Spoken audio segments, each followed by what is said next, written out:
মানবজাতির প্রতি কোরআনের ১০০টি উপদেশ। পবিত্র আল্লাহর নামে আজ দ্বিতীয় পর্ব শুরু করছি। প্রথম পর্বে আমরা কোরআনে বর্ণিত ১০০টি উপদেশের মধ্যে ১০টি উপদেশ নিয়ে আলোচনা করেছি। আজ দ্বিতীয় পর্বে আরও ১০টি উপদেশ নিয়ে আলোচনা করব। ১.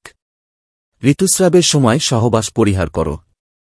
মাসিকের সময় স্ত্রী সহবাস কুরআন হাদিস উভয়ের আলোকেই নিষিদ্ধ। আল্লাহ তাআলা বলেন, তারা আপনাকে মাসিক সম্পর্কে জিজ্ঞেস করে। আপনি বলুন, উহা অশুচি। সুতরাং মাসিকের সময় তোমরা স্ত্রীদের থেকে দূরে থাকো এবং তারা পবিত্র না হওয়া পর্যন্ত তাদের নিকটে যেও না। সূরা আল বাকারা, আয়াত নম্বর ২২২। রাসূলুল্লাহ সাল্লাল্লাহু আলাইহি ওয়াসাল্লাম বলেছেন, সহবাস ব্যতীত তোমরা তাদের সাথে সবকিছুই করো।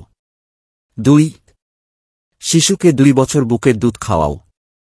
ইরশাদ হয়েছে, শিশুকে পূর্ণ ২ বছর দুধ পান করাও। সূরা বাকারা, আয়াত নম্বর ২৩০। কোরআনে আল্লাহ বলেছেন, শিশু জন্মের পর মা পূর্ণ ২ বছর দুধ পান করাবেন। সুতরাং মায়েরা ২ বছর দুধ পান করাবেন, এটি প্রমাণিত। আল্লাহ আরও বলেছেন, এই ২ বছর হল পুরো সময়সীমা। এখন এটাই মেয়াদ। এ ২ বছর মায়েরা শিশুদের দুধ পান করাবেন। এটাই পূর্ণতা। এটা থেকে বোঝা যায় ২ বছরই দুধ পান করানোর নিয়ম। ৩.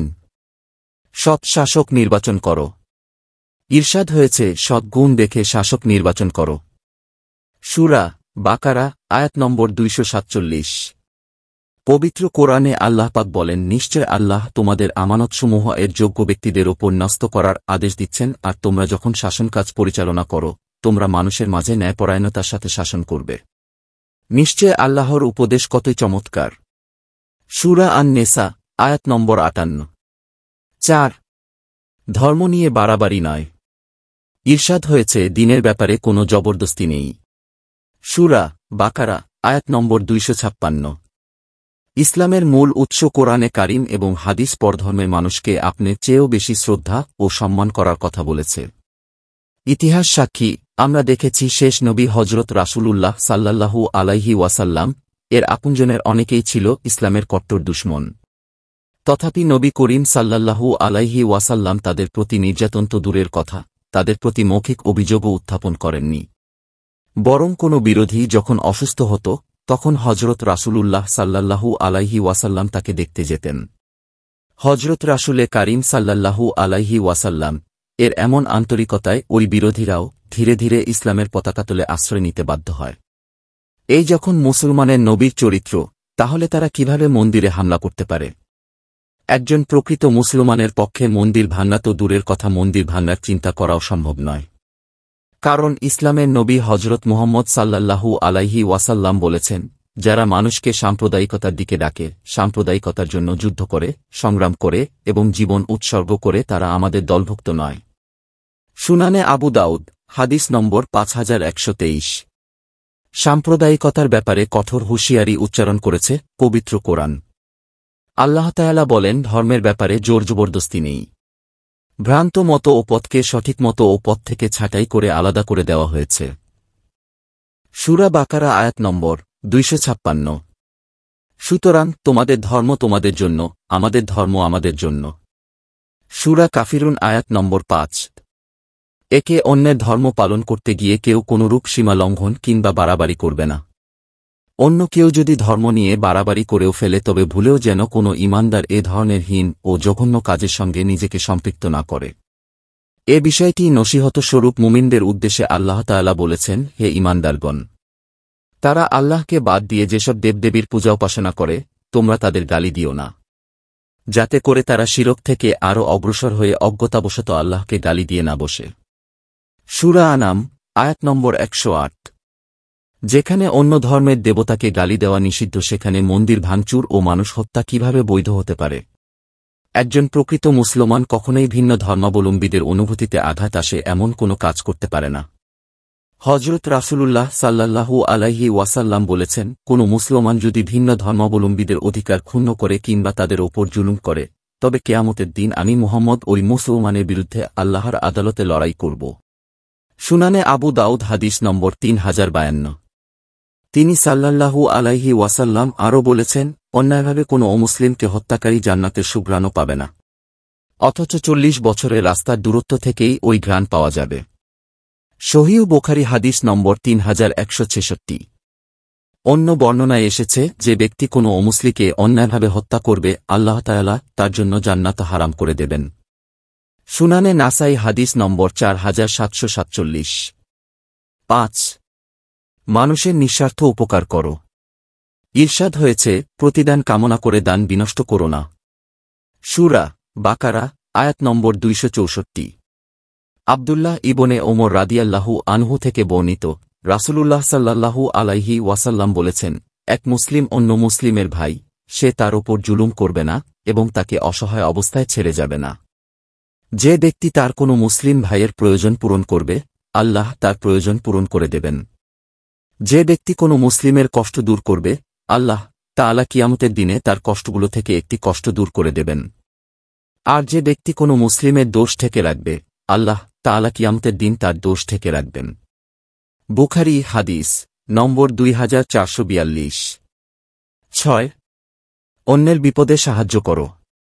ইরশাদ হয়েছে, প্রয়োজনে সহযোগিতা করো। সূরা বাকারা আয়াত নম্বর 273। আল্লাহ তাআলা কোরআনুল কারিমে ইরশাদ করেন, মুমিনরা পরস্পর ভাই ভাই। সূরা হুজরাত আয়াত নম্বর 10। মহান আল্লাহ আরও ইরশাদ করেন, ঈমানদার পুরুষ ও ঈমানদার নারী একে অপরের সহায়ক। সূরা তওবা আয়াত নম্বর 71। হাদিসে রাসূলুল্লাহ সাল্লাল্লাহু আলাইহি ওয়াসাল্লাম বলেন, নিশ্চয়ই আল্লাহ তার প্রতি দয়া করেন, যে তার বান্দাদের প্রতি দয়া করে। বুখারী হাদিস নম্বর 1732। মহানবী সাল্লাল্লাহু আলাইহি ওয়াসাল্লাম আরও বলেন, যে ব্যক্তি দুনিয়ায় অপরের একটি প্রয়োজন মিটিয়ে দেবে, পরকালে আল্লাহ তার 100 প্রয়োজন পূরণ করে দেবেন এবং বান্দার দুঃখ দুর্দশায় কেউ সহযোগিতার হাত বাড়ালে আল্লাহ তার প্রতি করুণার দৃষ্টি দেন। মুসলিম হাদিস নম্বর 2566। নোমান রাদিয়াল্লাহু আনহু থেকে বর্ণিত হাদিসে রাসূলুল্লাহ সাল্লাল্লাহু আলাইহি ওয়াসাল্লাম ইরশাদ করেন, সব মুমিন দেহের মতো। যখন তার চোখে যন্ত্রণা হয়, তখন তার পুরো শরীরই তা অনুভব করে। যদি তার মাথা ব্যথা হয়, তাতে তার পুরো শরীরই বিচলিত হয়ে পড়ে। মুসলিম হাদিস নম্বর 2586। রাসূলুল্লাহ সাল্লাল্লাহু আলাইহি ওয়াসাল্লাম আরও ইরশাদ করেন, মুমিনরা পারস্পরিক ভালোবাসা ও সহযোগিতার ক্ষেত্রে এক দেহের মতো। দেহের কোনো অঙ্গ আঘাতপ্রাপ্ত হলে পুরো দেহ সে ব্যথা অনুভব করে। বুখারী হাদিস নম্বর 6011। রাসূলুল্লাহ সাল্লাল্লাহু আলাইহি ওয়াসাল্লাম আরও বলেন, আল্লাহ তাআলা বান্দার সাহায্যে ততক্ষণ থাকেন যতক্ষণ সে অপর ভাইয়ের সাহায্যে থাকে। মুসলিম হাদিস নম্বর 2314। পবিত্র কোরআনে ইরশাদ হয়েছে, তাদের বিত্তশালী ধন সম্পদে অভাবগ্রস্ত ও বঞ্চিতদের অধিকার রয়েছে। সূরা জারিয়াত আয়াত নম্বর 19। আবু সাঈদ খুদরী রাদিয়াল্লাহু আনহু বলেন, হুজুর সাল্লাল্লাহু আলাইহি ওয়াসাল্লাম বলেছেন, কোন মুসলমান অপর মুসলমানকে বস্ত্রহীনতায় বস্ত্র দিলে আল্লাহ পাক তাকে জান্নাতের সবুজ বস্ত্র পরাবেন। তিরমিজি হাদিস নম্বর 2835। রাসূলুল্লাহ সাল্লাল্লাহু আলাইহি ওয়াসাল্লাম আরও বলেছেন, তোমরা ক্ষুধার্তকে খাদ্য দাও, অসুস্থ ব্যক্তির খোঁজ খবর নাও, বস্ত্রহীন লোকদের বস্ত্র দাও এবং বন্দীকে মুক্ত করে দাও। বুখারী হাদিস নম্বর 2417। 7। সুদ পরিহার করো। ইরশাদ হয়েছে, সুদ গ্রহণ করো না। সূরা বাকারা আয়াত নম্বর 275। 8। অপারগ ব্যক্তির ওপর সদয় হও। ইরশাদ হয়েছে, যদি ঋণগ্রহীতা অভাবগ্রস্ত হয়, তবে সচ্ছলতা আসা পর্যন্ত সময় দাও। সূরা বাকারা আয়াত নম্বর 280। 9। হিসাব সংরক্ষণ করো। ইরশাদ হয়েছে, ঋণের বিষয়ে লিখে রাখো। সূরা বাকারা আয়াত নম্বর 282। 10। আমানত রক্ষা করো। ইরশাদ হয়েছে, আমানত রক্ষা করো। সূরা বাকারা আয়াত নম্বর 283। আল্লাহ আমাদের সকলকে উপরের আলোচিত 10টি উপদেশ মেনে চলার তৌফিক দান করুক, আমিন। আমরা ইনশাআল্লাহ তৃতীয় পর্বে আরও 10টি উপদেশ নিয়ে আলোচনা করব। আশা করি সঙ্গেই থাকবেন। আল্লাহ হাফেজ।